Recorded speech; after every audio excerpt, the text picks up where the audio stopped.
Hey everyone, it's Peter Kerr from Rock Daydream Nation, and look who's back. We've got Peter Jones from the Contrarian. Hello, welcome. Merry Christmas.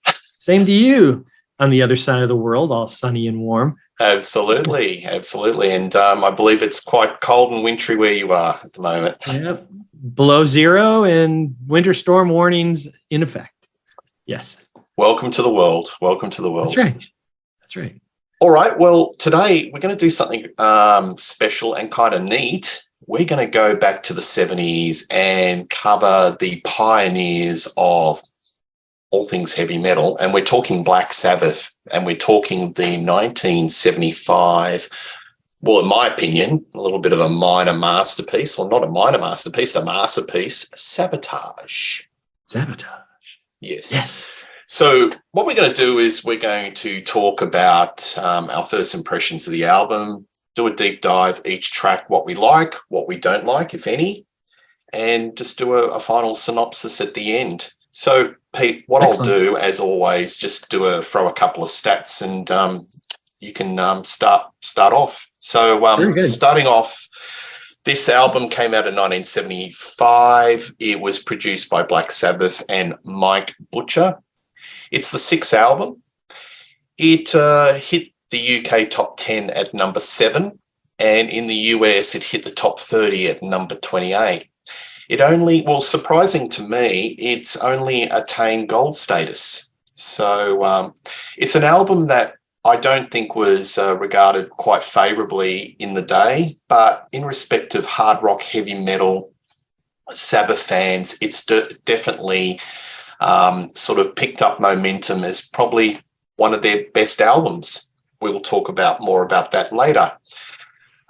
This album was recorded where Sabbath was in a little bit of disarray, where they were suing their previous management for mismanagement of all things financial. So there was it wasn't a happy experience for Sabbath. There was a lot of things that were going on, and it comes out very distinctly in the lyrical content of this album of the experiences that they were going through with all the their management suing them and writs flying left, right, and centre. All right, I'll throw it to you, mate. Tell me, what was your first impression of this album? Yes, thank you. And again, pleasure to be here, Peter. Thank you. No problem. This is a great album, and the difficulty with Sabbath is I separate eras. So I just keep the Ozzy era as its own entity. I don't deal with Ronnie and Tony or anything else. I just look at it as one separate group. The thing about this one that you notice right off the bat is that it took nearly 2 years for this one to come out. And that's the longest stretch by far up to date in their career. So this had been sitting for a little bit. And I think that might have something to do with out of sight, out of mind, that it may have people have kind of forgotten a little bit about Sabbath at this point. But I've got this in real time along with most of the Sabbath, and I've enjoyed it. And I have a lot of great things to say about it. It's a different record. It's very different than their previous, especially the big four. And then it was definitely different than Sabbath, Bloody Sabbath. So there's a lot that we can get into here as we go from track to track, but I've always found it an enjoyable album. I will just state categorically, I hate the cover, but I just think it's weird. Well, stay tuned, folks. That's another discussion point. We can't not talk about the cover. My entry point to Sabbath, the Aussie years, is quite unusual. Obviously, I was aware of Sabbath and their key tracks like War Pigs and Iron Man. But my first album that I purchased was Technical Ecstasy, which was quite unusual. Then I went into the Ronnie James Dio, which was a bit closer to my age. I was living through it, like the Heaven and Hell, got all their albums. I was going in all different directions. But strangely enough, this album was one of the later ones that I actually purchased. Okay. And when I got to the point, I thought, well, stupid me. Why didn't I get this as one of the earlier albums? Because there's just so many gems on it. I'm just, knocking myself why I did not hear it earlier. And you can see how it is quite an influential album, and a lot of the Metallicas and Slayers, you read interviews, and when they talk about Sabbath, they always seem to reference this album as a watermark for them. So, right. But yep, that's my journey. Never too late. Never too late. Never too late. All right. Well, let's go track by track. So we'll start off with the stonking first track, which is Hole in the Sky. What do you think of this one? Great track. First thing I noticed when I was listening to this is the fact that they're in standard tuning and they're not way down in the basements where they were with masters. And so there is a totally different element and sound quality to these. It's a great crushing opening riff, and instantly reinforced by Bill and Geezer. And I'm just going to mention right off the shot, I'm just going to cover the whole album in this one statement. Ozzy is just nothing short of brilliant on this album. Yes. It may be my favorite vocal performance of his entire career. The way he sings, first of all, he's never sung with more range. These are impossibly high. Anybody who's ever tried to sing these, good luck. And there's no falsetto here. This is full voice.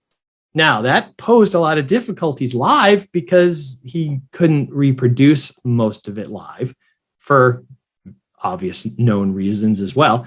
But on here, it's on vinyl and it's here for posterity. And he just shouts right off the bat, I'm looking at you through a hole in the sky. And you're like, wow. Yeah. Just soaring. And so that I'm just going to use that for the whole album. He's just absolutely brilliant. Yeah, I agree with you totally. I think it's got a rolling, deep groove of a riff. It just rolls all the way through. And I think Ozzy's vocals on this album are angry and passionate. Yes. And I think they were just so damn frustrated because they found out that, there were some issues with their previous management, that they were being ripped off. And you can see it's pouring out in this album, and especially Ozzy's vocals. He is just so passionate. And I agree with you. I think it's his vocals. I think there's also a Tenenmark change in how Bill Ward is drumming. Especially starting in this opening track, you can visualize him riding on his big crash cymbals. It's not this more space jazz influenced opening, like you did on all the early records. This is just slamming away. And this is where the metal influence really took off with bands afterwards. They're watching Bill. Absolutely. And that's a huge influence. I even wrote a comment that may be slightly controversial. I'll say proto-punk. There's a little bit of proto-punk in the guitar work and the drumming. Yes. That you could see maybe it's like Iggy and the Stooges taken in look, I don't even know if they were listening and it's in that wheelhouse, but to me, I was thinking this is like Iggy and the Stooges taken a notch up. Yeah. Yeah, it's very heavy, but just direct. Yes. And it's, Geezer's just doing unison with, and just making the riff just slam. Yeah. I've always said Geezer Butler is one of the most underrated lyricists in rock. One of the first ever episodes I did when I joined the Contrarians was to do Never Say Die. And straight off the bat, I said that he needs to be regarded up there with Dylan, Lennon and McCartney. Just because the genre is heavy metal, he probably doesn't get the accolades he deserves. But you look at those early lyrics that he did, it was just social commentary, anti-Vietnam, the negativity of religion, politics, war. It's just a document of social commentary, and he should be regarded in the pantheon of lyricists, but he doesn't get the credos. And when you hear interviews, he kind of downplays it. Oh, I had to do the lyrics, and it's, Right, I right. didn't really want to. And Right. he kind of was relieved when Ronnie James Dio took over the lyric writing, and reading interviews when he did 13, it was like, oh, I had to do the lyrics again. And Right. but I'm thinking, man, you're a great lyricist. And this album, it's all piss and vinegar. It's just coming out, the anger. And I've watched the dogs of war enjoying their feast. Yes. I've seen the Western world go down in the East. I mean, this is great stuff. He has set the template for heavy metal. Yes. So lesser bands have picked up the framework of Geezer's writing, probably, 3 or 4 generations below his level or first division. But he has created single-handedly the template of what the wheelhouse of heavy metal is and the subject matter. Right. Right. Hole in the Sky, interesting lyrics. Gateway to Heaven, talking about the afterlife. So there's a little bit of religious imagery, but at the same time, the lyrics talk about their present woes. I'm living in a room without a view. So it's Right. talking, they're in a studio. They're getting writs are being flung at them. So it's a really interesting lyric because it talks about, it's got a combination of religious imagery, but it's also talking about the frustration and how they feel like they're enclosed and things are quite dark. But what a corker of an opening. Sabbath, you've got to say all the way through, they always do a killer first track. Guaranteed. Even on some of the lesser albums, there's always a killer first track. That was a great opener. Right. And Dio learned that when he was in there, and he carried that on in his career as well. Yep. One more thing I want to just talk about this track is the abrupt stop. Yes. Right. You're like, when you first heard that, did that kind of startle you a little bit? yes. I thought my power went out. Yeah. I thought my power went out. I thought, yeah. turntable's still moving. I thought, Yeah. uh-oh. Yeah. Okay. And there's some musical elements on this that are a little bit, they catch you off guard. Yes. And that's what I like about this album. Yes, absolutely. So as traditional, there's a Tony Iommi beautiful acoustic piece, which is Don't Start Too Late in parentheses. Right. It shows that he's a very accomplished classical guitarist. Do you like this song? I do. Piece of music? I do. And it's just the right length. It's not too long, not too short. And coming right off the abruptness and the unsettling, jarring nature of what just happened with Hole in the Sky, you're like, oh, okay. Yeah. And then, of course, it doesn't stay tranquil very long. Yeah. I think it's a palate cleanser. It is. Yes. And I made notes to that effect throughout this record, that there are little moments, even within songs, yes, where they kind of wash you a bit and then come back, wash Yeah. and then come back, Yeah. which is nice. So, All of right. course, it leads into One of the greatest, gnarliest riffs in Sabbath history, Symptoms of the Universe. Yeah, I said it's just one of the most heaviest and most brutal opening riffs in the history of metal. I don't care what band. Great tone from Tony. It's like a laser chainsaw that just cuts through absolutely everything. And again, once Bill and Geezer come in, it's got so much weight and so much fullness, but it's all propulsion. It's just moving forward. And you're like, wow. And Bill's just playing the fast fills underneath, and they go right back to the riff. And it actually feels heavier when they reintroduce it each time in the song, because they break it up. Yeah. And then they go back to it, and you're like, oh my God, this is so heavy. And it just sounds better each time that it comes along. And it's again, Ozzy's just crushing He's so Mm. strong, and it's delivered. You'd think they're so full, they're so heavy. How is Ozzy going to sing over the top of this? But yet he does. Yeah. And just sledgehammers you right in the center of your head. Yeah. Look, It's glorious. I agree with everything you've said. One thing I want to bring up that bit is where it changes melody and it sort of slows down and goes a little bit out of tune. That is very disconcerting. You go, Yes. whoa, it's Yeah. going, and then it goes into this little jazzy riff where Very psychedelic. Yeah, Tony's doing his little acoustic piece, and Ozzy's singing over it. But kind of, it's got a little bit of a jazzy. It bounces around. It's got a great and you don't feel. expect that. No. Great feel. And again, great lyrics. Oh my child of love's creation, come and step inside my dreams.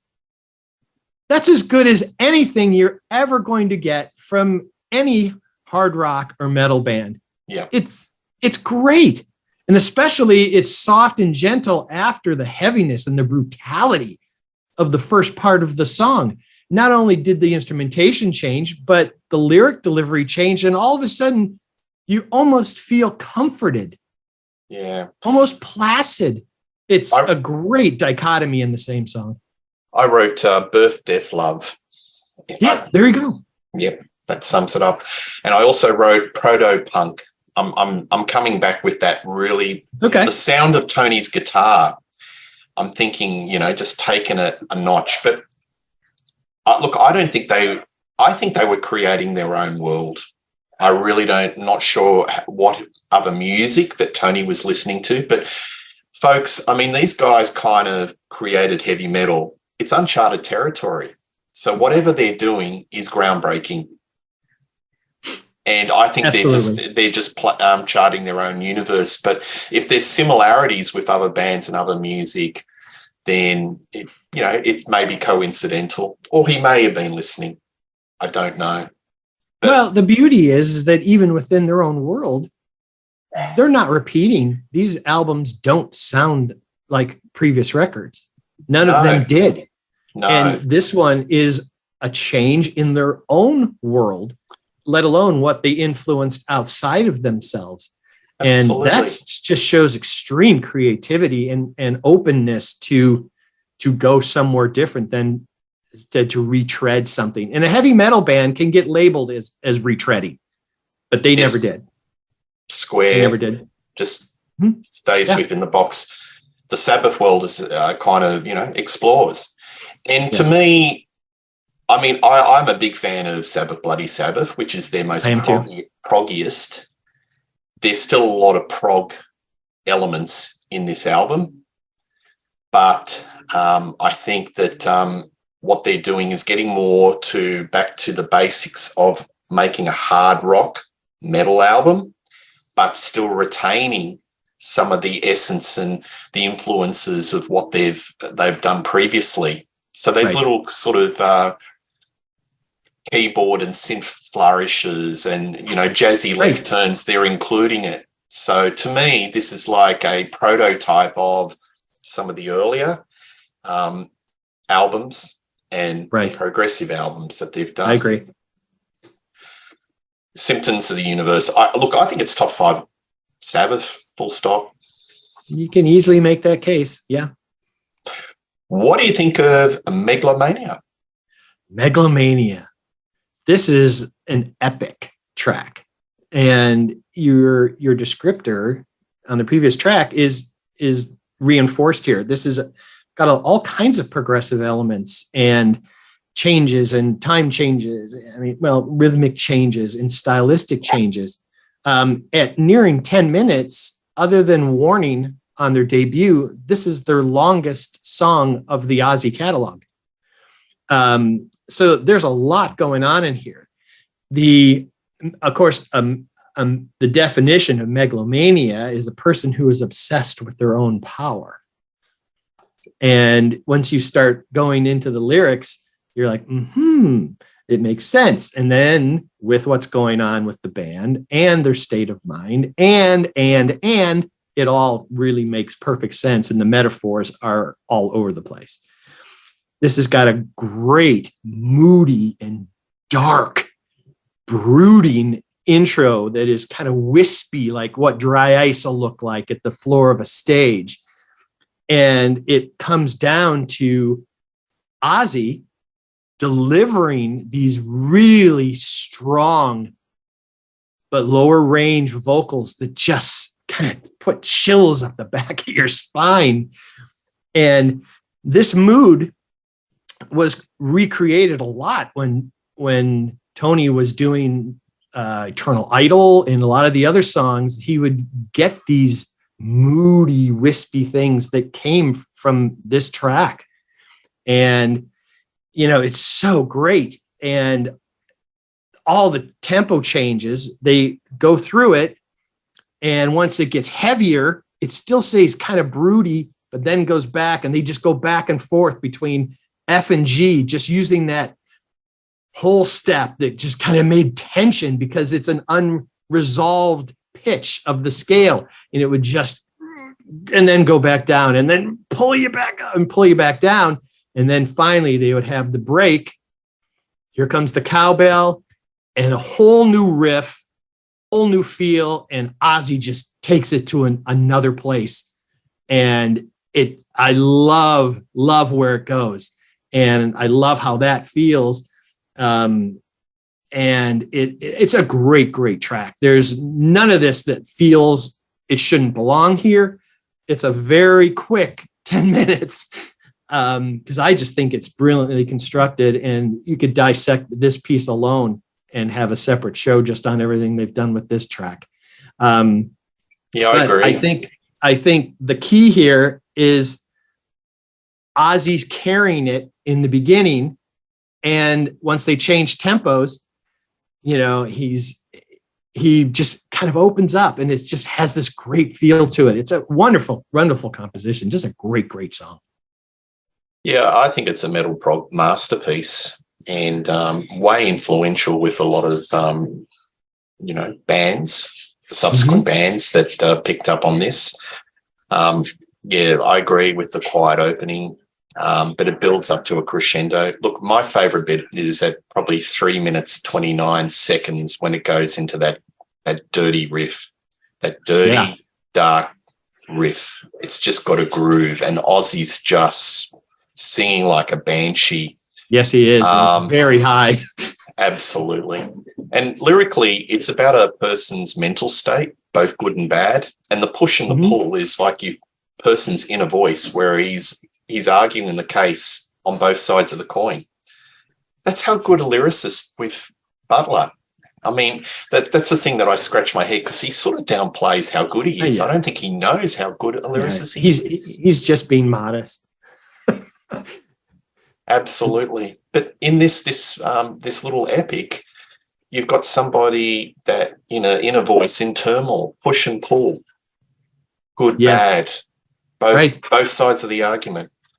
I love those flangy guitar effects towards the end. Mm-hmm. Yeah. So effective. I think it's one of the best tracks on the album. Well, and what's great about it is you can tell this is way before click tracks and any kind of, correcting of speeds. The cowbell's at one tempo. Once the guitar comes in, off they go. They kind of nudge it up and like, who cares? Yes. Because it feels right. There's a section that's supposed to be more intense. So if it's slightly faster, it's slightly faster. It's okay. Yeah. Yeah. So it's got that human element to it. And, he goes, first he's like, sting me, and then, suck me, and then free at the end, and off he goes. And what I put on here is when the strings come in at the end, you're like, what? It's just like, it's just got this weird kind of feeling to it. And it just kind of feels really cool. And it's just a great piece. One of their strongest. Oh yeah, absolutely. Thrill of It All. Thrill of It All. It's a good opener for side 2. It's a very different feel from this what's on side one. Because really, if you just take the very short intro out, it's really only 3 songs. 2 complete, rip your face off, and 1 very progressive epic. That's their entire side. This one is more of a, I don't want to say traditional Sabbath song, but it has more of a previous album's feel to it. It's a very heavy and plodding riff when they come in, but then they do a full tempo and style change. And then when he gets to that's my story and I'm sticking to it, it's very melodic. And again, just stunning singing. Yeah, I agree. I don't want to sound like a broken record here, but no. Ozzy gets pretty slogged for, maybe not being such a great singer. And I think people have missed the boat if that's what they're thinking. Well, he's got the most unusual tone in metal. Nobody sounds like Ozzy. No. So, and when you're going to be singing in front of one of the most monstrous, heavy bands in history, you've got to have cut through, and his voice has cut through. Yeah, it does. Yeah. I like this song, but what I really like about this song is that anvil-like rhythm where it goes clap, clap. Right. I love it all the way through. And you've got this Tony's monstrous riff counter. No, I think it's really good. And it, again, is a little bit of a throwback to Sabbath, Bloody Sabbath, with that sort of synth, the synth lines. And this is the first track where I noticed specifically that Geezer was a little more independent in his bass playing, wasn't following the riff. This was more, like I said, traditional. This is kind of the earlier Sabbath where there's a foundation from Tony, but Geezer is augmenting. He is supplementing. He is creating individual lines underneath that. And this was the first of the tracks that really had that stick out to me. And that was a nice change because you're like, there's Geezer. There he is. Yeah, nicely put. All right, the next song, I'll say it straight off the bat, is the scariest song on the album. Yes. What's your views on this? It scares the hell out of me. This, I said this is beautifully constructed, beautifully played, makes a great concert opener. As a recording we're talking about, folks. It's dark, it's epic. And here's where I want to give a quick shout out to Will Malone. People are like, who the heck is Will Malone? Well, Will Malone did the orchestrations and on this. And some of you may know, here's your trivia for today, that Will Malone produced the first Iron Maiden record. So there's the tie-in. So that's where he came from. But he was more of an orchestrator and an arranger than he was a producer or engineer. And his elements are all over this. It's anything that can harken back to any Gregorian chanting or, any type of old world religious sentiment. Just the fact that they're using O's, which is the sound of the chant, doesn't need any lyrics, doesn't need anything more than that. And your hairs kind of just go, okay. But I think it's beautifully done. It is, but it's scary. And I was just thinking, like a lot of horror films, maybe coincidentally after this, used to do these sort of scores that had choirs, like The Omen, which came out in 1976. Jerry Goldsmith, full of choirs. So I'm just wondering if they... Yeah, or Excalibur would use Carmina Burana by Carl Orff, which is all full of chorus, O Fortuna, that. This has got that element to it. And it's kind of creepy.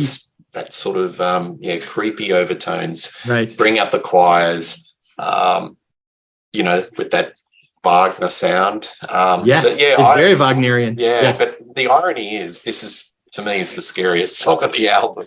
I don't know. Yeah, and I would never consider this filler. People might look at this and go, well, gee, you could have put No. another song with vocals or No. anything. No, it's a mood song. Impending doom, and listening to the drum riff, the bell, Yeah. you know, the rat-a-tat-tat. Yes. Sort of The like marching to marching. where? Yeah. To what?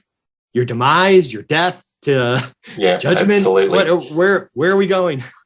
Yeah. So All right. Am I going insane? I hope not, Peter. In brackets radio. You know think of what? This one. I love this song. I've always loved this song. It's never been a skipper for me. It's incredibly melodic. The feel is a great change of pace from how heavy the rest of the album is. I love the treatment on Tony's guitar. The flangey kind of Leslie they got going on during his solo is just sonically glorious. You know, and what they're playing under Ozzy is just kind of like what we said on Megalomania. It's full of tension.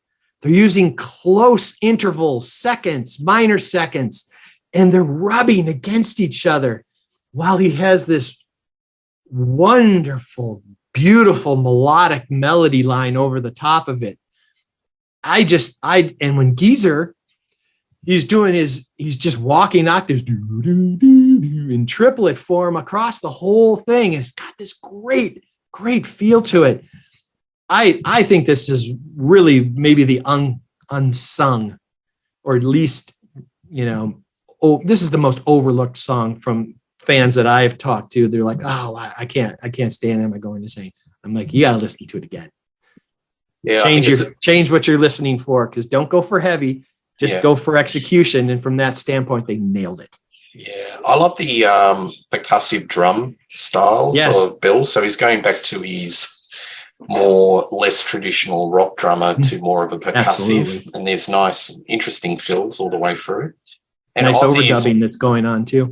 Absolutely. And the double tracking of Ozzy's vocals, the harmonies. Oh, they're great. Yeah. Adds a lot of gravity to the song. Yes. All right. And Sabbath always have good openers and they always have good closers. Yes. So the Writ. The Writ. So we'll say from this, it's the only song on the album whose lyrics are actually Ozzy's. So we can compare and contrast and see how each person thinks and how they write, and they both sound like Sabbath. So it works no matter what. I think he just explodes with the opening line. It just comes kind of out of nowhere. And you're like, oh, you know, and again, I just listened. How high is he singing here? And they're kind of just simple chords underneath. There's not a lot of movement, but a lot of changes. The opening sections repeat 4 times. They basically say the same kind of rhythmic stanza or verse, where you call it what you'd want to call them. Then there's this weird silence that just you're kind of goes right back in and does it again for another 4 times. And then there's this great heavy change of pace with a kind of a 4 on the snare feel with these doubled vocals from Ozzy, you know, cats, rats, the search is on, so you just better run. And it's got now a feeling of movement and propulsion, and it's pushing the song, and it keeps changing. You know, every time there's a verse section, and then it'll change. And then there's a breakdown with this great acoustic backing. And then there's glockenspiel all through it. You know, these beautiful bells ringing out behind this great acoustic. Another couple stanzas of verses, another soft breakdown, more glockenspiel. And it just, here come, and then the section, and then the drums come in, and then off they go until it kind of just goes away. And it's a very interesting song. Very progressive. It's not very traditional by any stretch. I mean, just the number of changes in this alone, is the most they did on any song on here. But I think it's a fascinating experiment, and I love what they did with it. And it moves nicely from section to section without being jarring. And I think that's a strong compositional element to that. It's a great way to close the album. There's a lot going on in that.